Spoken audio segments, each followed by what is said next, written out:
अब आज हम लोग अब क्लास 9th का प्रश्नावली 4.1 देखने वाले हैं, ठीक है ना। क्या है चैप्टर, क्या है, वही रैखिक समीकरण ही है, समीकरण ही है ना। तो आज का भी टर्म वही रहेगा, समीकरण, समीकरण, इक्वेशन, EQUATION, ठीक है। तो मेन यही चैप्टर रहेगा क्लास 9th का BTC वाला। तो सभी को अपना अपना बुक निकाल लीजिए। चलिए फिर प्रश्नावली एक क्या कह रहा है, एक टेबल की कीमत एक कलम की कीमत से 2 गुनी है, ठीक है। एक टेबल की कीमत एक कलम की कीमत से 2 गुनी है। इस कथन को निरूपित करने के लिए 2 चरों वाला एक रैखिक समीकरण लिखिए, ठीक है। तो इसको हम लोग लिखते हैं। चलिए तो क्वेश्चन समझ में आ गया। क्वेश्चन दिया हुआ है, क्या बोल रहा है, एक नोटबुक की कीमत से कलम की कीमत, एक क्या दिया जी, एक नोटबुक की कीमत एक कलम की कीमत से, एक नोटबुक की कीमत एक कलम की कीमत से, एक कलम की कीमत से, तो यहाँ एक होगा, एक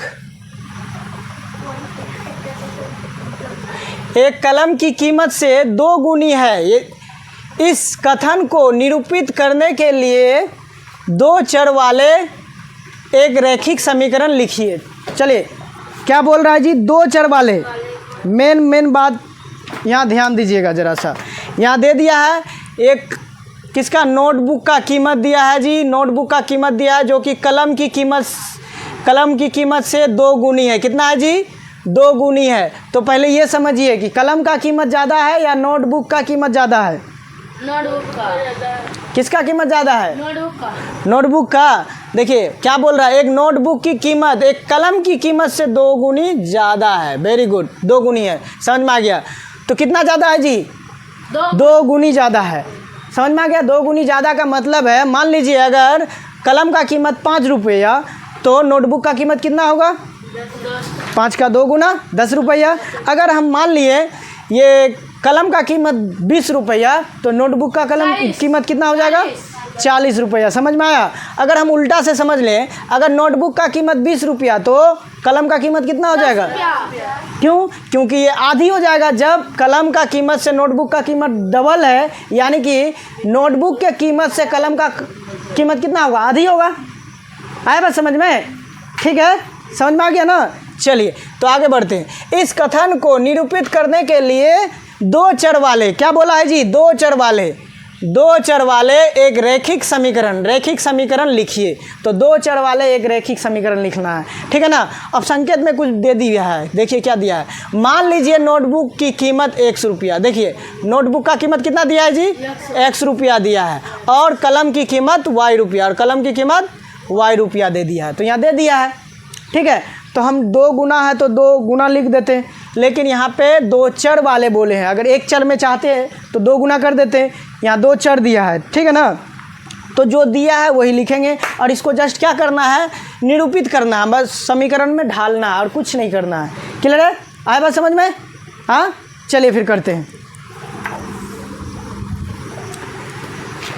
चलिए इसको सॉल्व करते हैं फिर। यहाँ तो ऑलरेडी दिया हुआ ही है कि नोटबुक का कीमत कितना जी, नोटबुक का कीमत 100 रुपया और कलम का कीमत Y रुपया, ठीक है। तो चलिए लिख लेते हैं हम। क्या लिखेंगे, माना क्या माने, जब हल करना है, चलिए यहाँ पे हल लिख देते हैं। माना किसका, नोटबुक का कीमत, नोटबुक का कीमत कितना जी, X रुपया, तथा किसका, कलम का कीमत,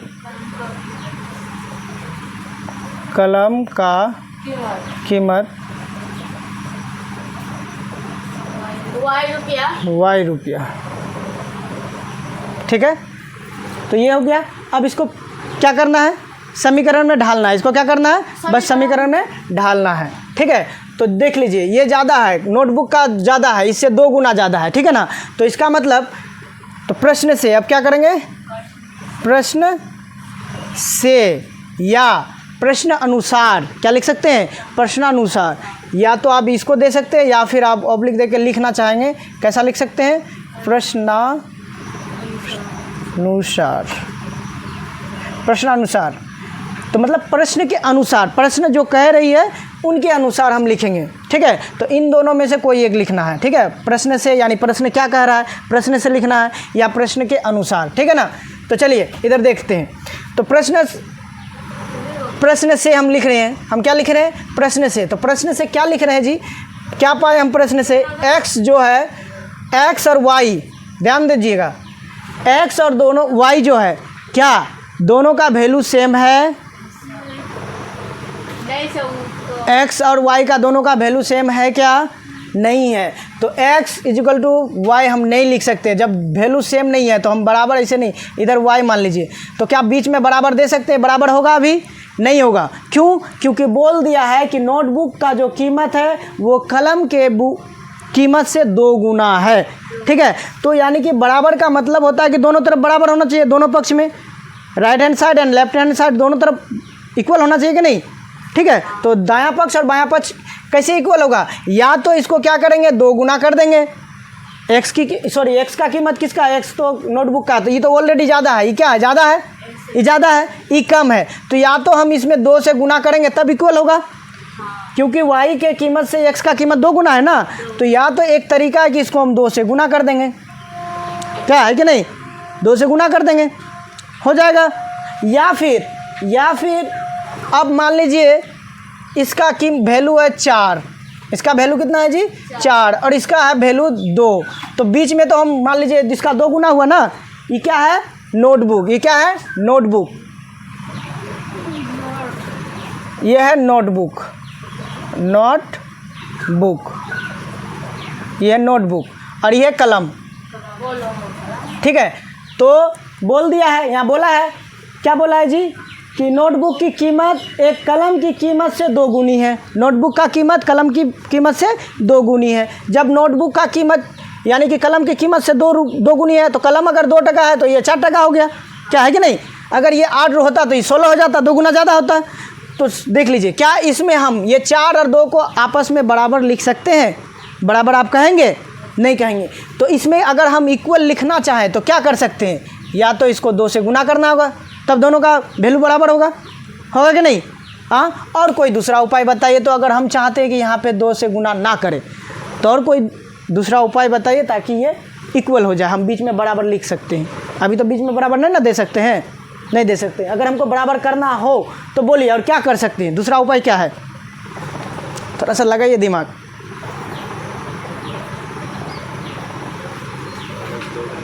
हाँ, +2, यहाँ +2 का कोई बात है, प्रश्न के अनुसार देना है, गुना वाली बात है। ठीक है, देखिए, या तो हम इसको 2 गुना बढ़ाए ताकि बराबर हो जाए, या फिर दूसरा है ना जी, तो इसको क्या करना होगा, भाग देना होगा 2 से, या तो 2 से इधर गुना करें या 2 से इसको भाग देंगे, तब 2 1 कम, 2 दूनी 4 हो जाएगा, 2 2 दोनों तरफ वैल्यू हो जाएगा कि नहीं बराबर। यहाँ अगर काटेंगे तो कैसे होगा, 2 दूनी 4 यानी 2 बराबर 2। अब बराबर लिख सकते हैं कि नहीं लिख सकते हैं, यहाँ तो नहीं लिख सकते थे, पहले लिख सकते हैं ना।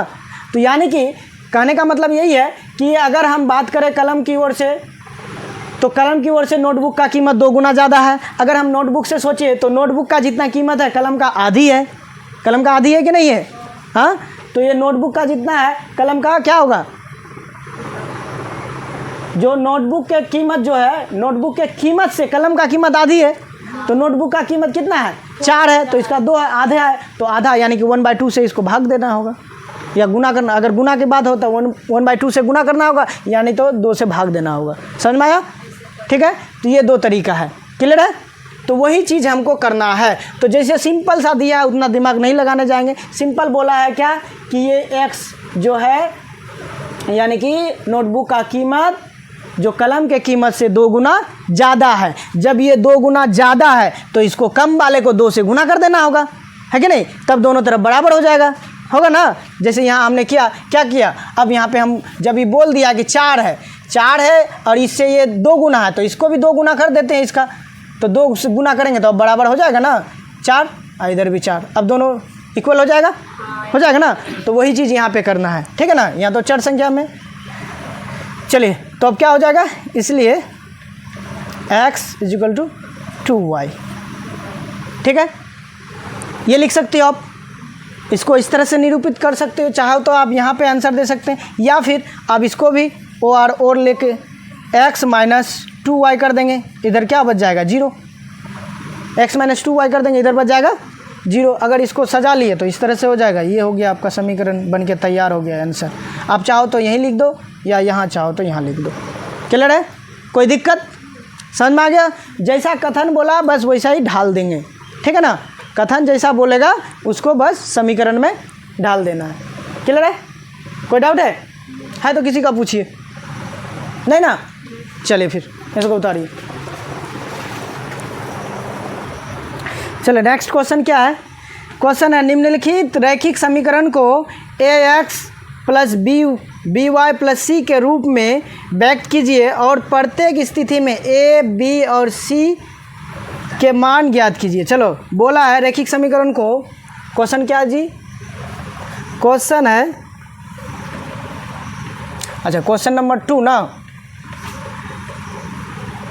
रैखिक समीकरण, रैखिक समीकरण कितना को, समीकरणों को ax + by + c = 0 के रूप में व्यक्त कीजिए, रूप में व्यक्त कीजिए, व्यक्त कीजिए। और क्या बोला है, व्यक्त कीजिए तथा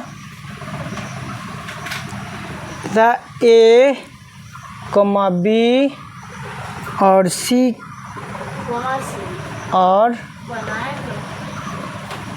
का मान बताइए या ज्ञात कीजिए, यही ना, ए, ठीक है, यही करना है जी। तो बड़ा सिंपल है कि नहीं। समीकरण क्या बोल रहा है, रैखिक समीकरणों को ax, by और c के रूप में व्यक्त करना है, पहले इस रूप में व्यक्त करना है, ठीक है। उसके बाद a, b और c को ज्ञात करना है। ऑलरेडी हम बता चुके हैं कि a किसको बोलते हैं, b किसको बोलते हैं, c किसको बोलते हैं। तो क्वेश्चन पहले लिख लेते हैं। 1 नंबर दिया है question, 2x + 3y, 2x + 3y = 9.35 और 5 में दे दिया है रेकरिंग, ठीक है। उसके बाद 2 नंबर क्या है क्वेश्चन, x - y by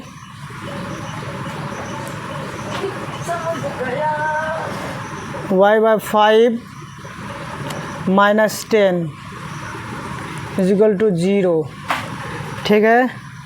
तीसरा नंबर क्या है जी, तीसरा नंबर क्वेश्चन है आपका -2x + 3y = 6, ये दिया है। चौथा नंबर भी लिख ले, चौथा नंबर दिया है x = 3y, यही दिया है, ठीक है ना। चलिए तो पहले इसको सॉल्व करते हैं, फिर आगे बढ़ते हैं।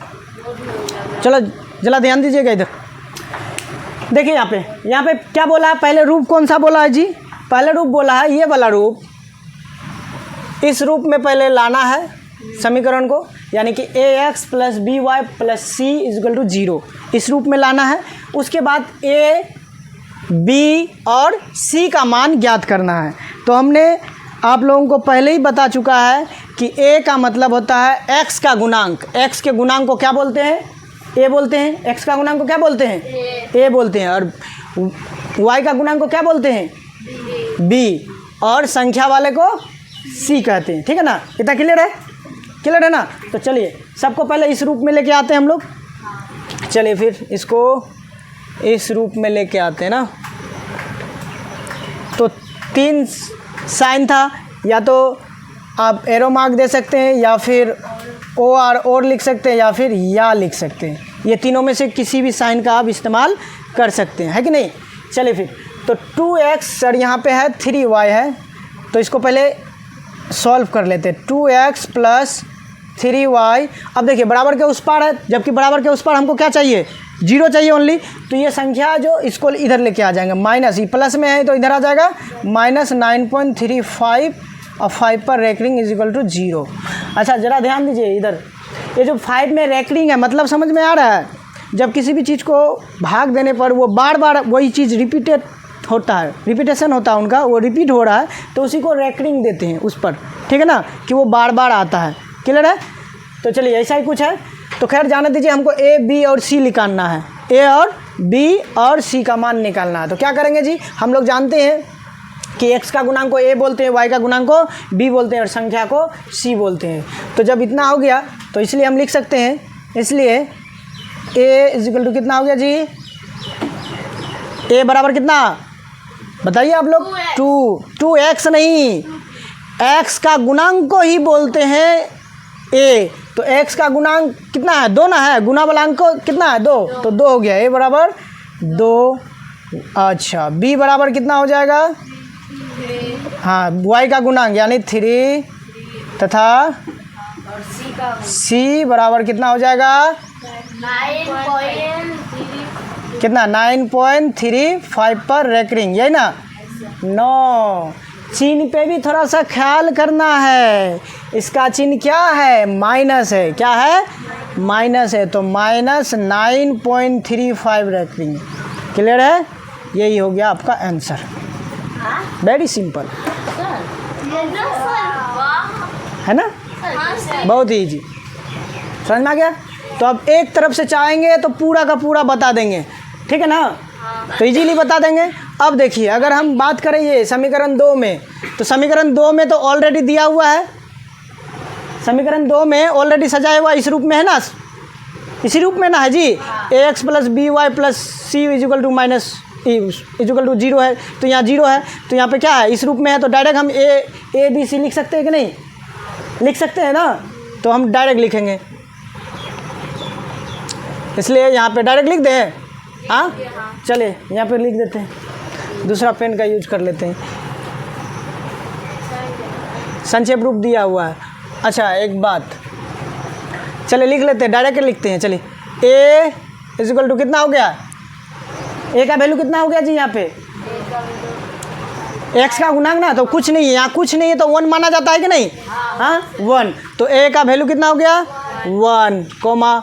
अब देखिए यहाँ पे बी का वैल्यू कितना है, यानी कि वाई का गुणांक कितना है, -1/5, यहाँ कुछ नहीं है तो 1 है, बटे में 5 है, तो -1/5 होगा कि नहीं होगा, हाँ बटे में है ना, फिर तो -1/5 तथा c बराबर कितना हो जाएगा, -1 है ये, -10, गुड, -10 है, यही आंसर है।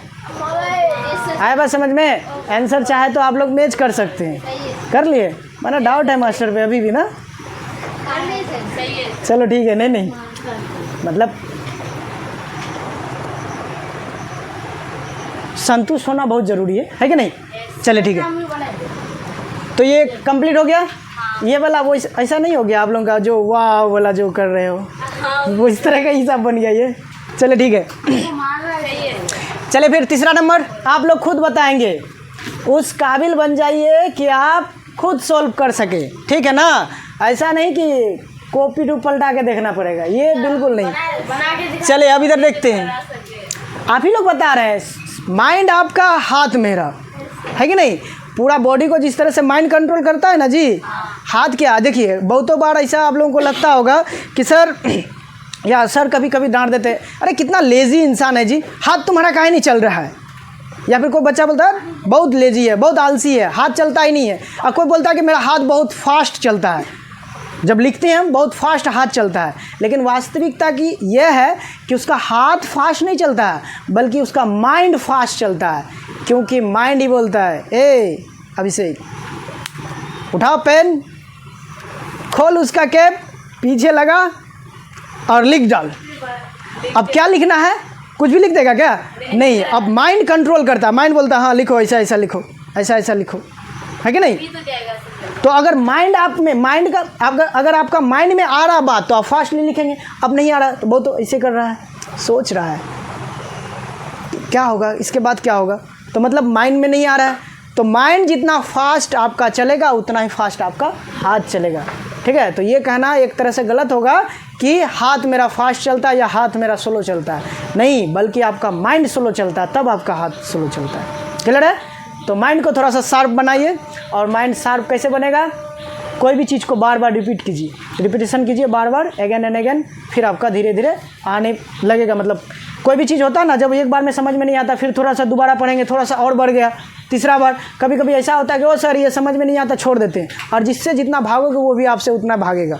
जैसे रिलेशन की भी बात कर लें, होता है कि नहीं, जिस रिश्ता से आप ज़्यादा क्लोज रहेंगे, बातचीत करते रहेंगे, मिलते जुलते रहेंगे, तो वो भी आपसे मिलता जुलता रहेगा, बातचीत करेगा। और अगर आप बात करना बंद कर दिए, आप मिलना जुलना बंद कर दिए, तो ऑटोमेटिकली देखिएगा कि वो भी बंद हो जाएगा, वो रिश्ता आपका ऐसे ही ख़त्म हो जाएगा एक दिन। क्लियर है? हाँ, तो वही चीज़ है, मैथ को भी कुछ वैसा ही समझ लीजिए। अगर मैथ से आप प्यार करेंगे तो मैथ आपसे प्यार करेगा, ठीक है ना? चलिए अब आगे बढ़ते हैं। तीसरा नंबर सॉल्व कीजिए आप लोग। तीसरा नंबर को उस रूप में लाना पड़ेगा, पहले तो ये रूप में है नहीं, पहले उस रूप में लाना पड़ेगा। तो चलिए यहाँ डायरेक्ट लिख दें, यहाँ डायरेक्ट सॉल्व करें। चलिए लिखते हैं, -2x + 3y, इधर कितना हो जाएगा? 6 को राइट साइड से लेफ्ट साइड लाएंगे, क्या हो जाएगा? +6 है, अभी क्या हो जाएगा इधर? -6। गुड, -6। इधर क्या बच जाएगा राइट साइड में? 0। अब आ गया, ठीक है। अब इसमें से हम डायरेक्ट लिख सकते हैं, इसलिए a बराबर कितना हो गया? -2। Very good, -2, b +3। गुड, आगे में प्लस दे या ना दे प्लस ही माना जाता है, ठीक है ना? तथा c बराबर -6। वाह, वेरी नाइस, सही है ना? चलिए तो फिर आगे बढ़ते हैं। और कुछ छूट गया है? हाँ, कितना तक हुआ? 3 नंबर हो गया। चलिए इधर 4 देख रहे हैं, 4 नंबर कितना है जी? ओ इधर है ना 4 नंबर, यहीं पे तो है। चलिए इसको भी सॉल्व कर लेते हैं। पहले वो संक्षिप्त लुक लेके आते हैं, तो कितना हो जाएगा? यहाँ पे पेन बदल लेते हैं ताकि समझ में आएगा आप लोगों को एक साथ, ठीक है? चलिए x है, y वाला इधर लेके आएंगे। चलिए 3y -3y हो जाएगा, उस पर से इस पर लाएंगे तो -3 हो जाएगा, और इधर क्या बचेगा? 0। तो इसलिए a का मान कितना जी? 1। वेरी गुड, x का गुणांक 1, b का मान -3। वेरी गुड, b का मान कितना हो गया? -3, और c का मान 0 मतलब और c बराबर कितना है जी? c में है कुछ संख्या है, तो c है ही नहीं, जो है ही नहीं मतलब 0, क्या है कि नहीं? तो c = 0। ये हो गया आपका आंसर, ठीक है? बहुत आसान है। चलिए समझिएगा एक बार, अब बनाइएगा बार बार। और भी है सर? और भी है, हाँ और भी है। हम बनाते हैं, चलिए फिर आपको जब पूछेंगे तब बताइएगा, फिर आप। बनाएंगे सर। इसमें भी ऐसा ही है, फिर हमने कहा था ना 9, 10 सब एक साथ लेंगे, 8 का तो कोई वजूदे नहीं रहेगा। अब जब वो कल पिछला क्लास जो लिए थे, पूरा फार्मूला एक साथ दिए, पूरा जो कॉन्सेप्ट पूरा निचोड़ के दिए थे। हाँ, पिछले क्लास में हमने बोला था ना कि गन्ना के जूस के जैसा एकदम पूरा निचोड़ के निकालेंगे। शुरू में लग रहा होगा फेंक रहे थे, अब बताओ फेंक रहे थे कि सही था? सही था ना? तो बन रहा है ना? आगे देखिए ना, आगे आगे देखिए होता है क्या, बड़ा इजीली बनेगा सब कुछ, ठीक है? 5 नंबर फटाफट 2x is equal to -5y। 6 number, question number 6 क्या है जी? 3x + 2 is equal to 0। 7 number, चलो एक एक करके बनाते चलते हैं, ठीक है ना। चलिए 5 नंबर है, तो इसको पहले सॉल्व कर लेते हैं। चलिए तो 2x है, यहाँ पे लिखेंगे 2x, इसको इस पार लेके आ जाते हैं तो माइनस है इधर, 5y माइनस है इधर आ जाएगा, क्या हो जाएगा? प्लस में, plus 5y is equal to 0। इसलिए a बराबर कितना हो गया? जल्दी बोलिए, फटाफट बोलिए। a बराबर 2, b बराबर कितना? 5 और c बराबर कितना जी? कुछ नहीं है तो 0। क्लियर है? ये हो गया आपका आंसर। ठीक है, अब इधर देखिए, इधर तो ऑलरेडी सॉल्व किया हुआ ही है ना। इसलिए a बराबर कितना हो गया? 3। b का मान प्लस, हाँ, अब तो पड़ गया। कहाँ पे पड़ गया जी? 2 है सर। दुविधा में। अब बताइए b कहाँ है? y तो है ही नहीं है, क्या होगा? प्लस होगा सर। तो कोई चिंता का बात नहीं है। जिस तरह से c यानी संख्या नहीं रहता था तो 0 मानते थे ना, तो यहाँ पे यानी b नहीं है, y नहीं है, तो y नहीं है तो मतलब 0 है। क्या नहीं है तो 0 है कि नहीं? तो इसलिए b का मान 0 तथा c का मान 0 है। देखिए पहले संख्या है, यस संख्या है ना जी, यहाँ 2, तो संख्या वाला का मान को ही ना बोले है कि ये होगा c, तो 2 हो गया आंसर। देख लीजिए आंसर, सही है। अरे देख लीजिए, देख देख भी लिए, पहले देख लिए, क्या बात है। चलिए आगे बढ़े। कितना नंबर बच गया? अब कितना हो गया जी? ये 4 5 6 हो गया और 7 बचा है क्या? हाँ 7 भी है। चले 7 को भी बता देते हैं। क्वेश्चन नंबर 7, ठीक है, घर से बना के लाइएगा। और आप लोगों के साथ इसके साथ एक भारतीय भवन का बुक भी ले लीजिएगा, वो प्रैक्टिस के लिए अच्छा रहता है, ठीक है ना, बहुत ज़्यादा क्वेश्चन रहता है उसमें। ठीक है, 7 नंबर दे देते हैं, y -2 इज इक्वल टू 0। अब बताइए यहाँ पे जी क्या होगा? a का मान, a का मान 0 कहाँ है? x है क्या? x का गुणांकना होता है जी, तो x का मान कुछ है ही नहीं है, x है ही नहीं है, तो क्या हो गया? 0। जब नहीं है तो 0, तो a का मान 0, b का मान 1 y है, b किसको बोलते हैं? y का गुणांक ना, तो y का गुणांक कितना आगे में? कुछ नहीं तो 1 है, तो y का मान हो गया 1। ठीक है, तथा c बराबर 2 -2 c बराबर कितना है जी? -2। वेरी गुड, आया बात समझ में? ये हो गया आपका आंसर। ठीक है, चलिए अब आगे बढ़ते हैं, उतारिए फटाफट।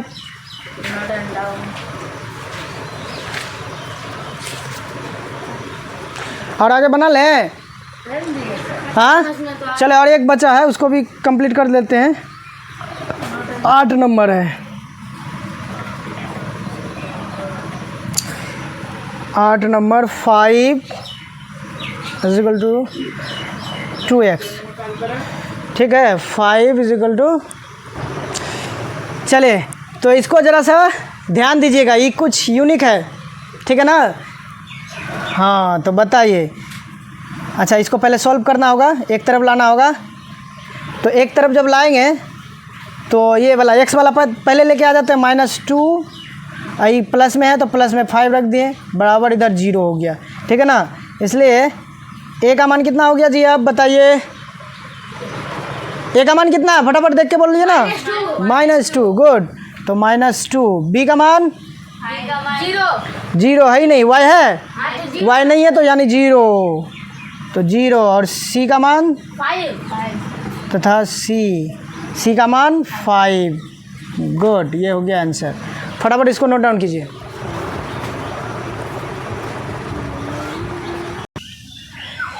चलिए फिर अब आ जाते हैं हम लोग पर्सनली 4.2 में, ठीक है ना। तो 4.2 इसको ज़रा सा ध्यान दीजिएगा। क्वेश्चन है, निम्नलिखित विकल्पों में कौन सा विकल्प सत्य है और क्यों?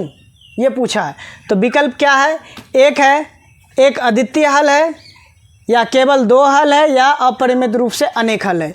तो यहाँ पे दिया हुआ है समीकरण, इधर दिया है y बराबर 3x + 5, इसका मान क्या है, एक अद्वितीय हल यानी कि एक केवल एक हल, या केवल दो हल, या फिर अपरिमित रूप से अनेक हल। तो चलिए इसको पहले हल करके चेक करते हैं कि क्या है, ठीक है ना। चलिए तो फिर हल करते हैं। हल, अब इसमें ज़रा सा देखिए, बराबर के इस पर दिया है, या तो चाहो तो आप सबको एक तरफ लेके आ सकते हैं, कि नहीं, एक तरफ, या फिर अगर ऐसे ही दिया है, मान लीजिए y बराबर 3x + 5 है ना। तो इसमें कुछ मान लेते हैं, y का या x का, किसी का मान लेते हैं, ठीक है। तो माना, पहले माना लिखते हैं यहाँ,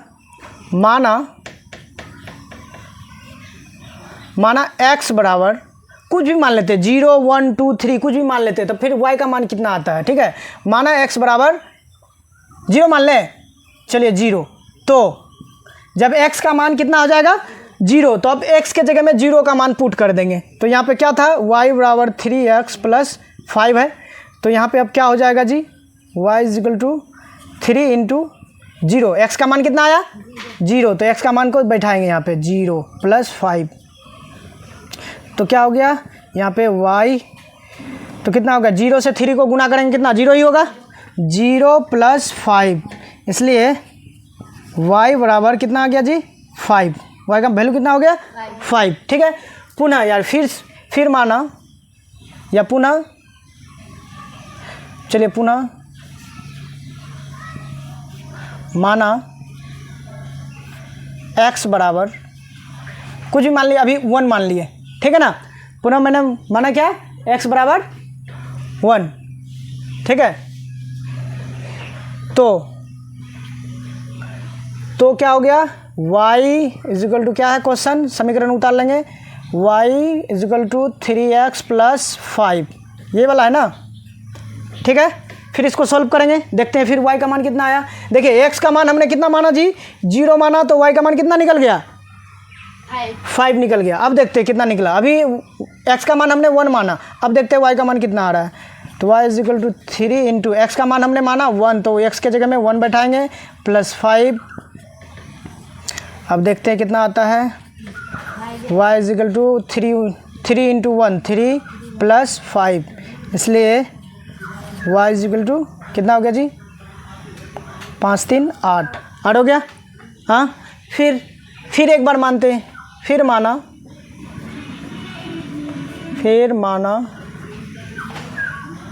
x बराबर 2, अभी कितना मान लिया, अभी x का मान कितना मान लिया, 2 मान लिया। अब इसको हल करते देखते हैं क्या है, क्वेश्चन क्या था, y = 3x + 5, अब इसको सॉल्व कीजिए, y = कितना हो जाएगा जी, 3 × x का मान 2 अभी है, तो x का मान 2 लेंगे, x के जगह में, उसके बाद 5, ठीक है। तो y कितना हो गया, 3 2 6 + 5, इसलिए y = 6 5 11, ठीक है ना। तो अब हम लोग क्या देख पा रहे हैं, देखिए ज़रा सा, जब हमने x का मान 0 माना, जब हमने x का मान कितना माना 0 माना, तो y का वैल्यू कितना आ गया 5। अब फिर पुनः हमने x का मान 1 माना, कितना माना 1 माना, ठीक है। अब जब 1 माने तो y का वैल्यू कितना आ गया 8, ठीक है। पुनः हमने कितना माना जी, x का मान 2 माना, तो y का वैल्यू कितना आ गया 11 आ गया, समझ में आया। तो इस तरह से हम लोग देख रहे हैं कि जैसे जैसे x का मान बदलते जाता है और y का भी मान बदलते ही आ रहा है, वो भी बदलते जा रहा है, ठीक है ना। तो इस प्रकार हम देख रहे हैं कि इसका जो हल है, कितना हल है, अत्यधिक। अभी फिर कुछ और मानेंगे तो फिर कुछ और निकलेगा y का मान, x का कुछ और मानेंगे तो y का कुछ और निकलेगा, या फिर y का ही मानेंगे तो फिर x का कुछ और निकलेगा, है कि नहीं। तो इस तरह से हम लोग देख पा रहे हैं कि इसका जो हल है अपरिमित रूप से अनेक हल है, अनेक हल है कि नहीं। एक हल ये हो गया, एक हल ये हो गया, एक हल हो गया, ठीक है। तो हम लिख सकते हैं, अतः इसका y इजिकल टू 3x + 5 का अपरिमित रूप से अनेक हल है, ठीक है ना। तो बस लिख देते हैं, अतः जैसे इसका मान बहुत हो गया ना, अतः y इजिकल टू 3x + 5 का अपरिमित रूप से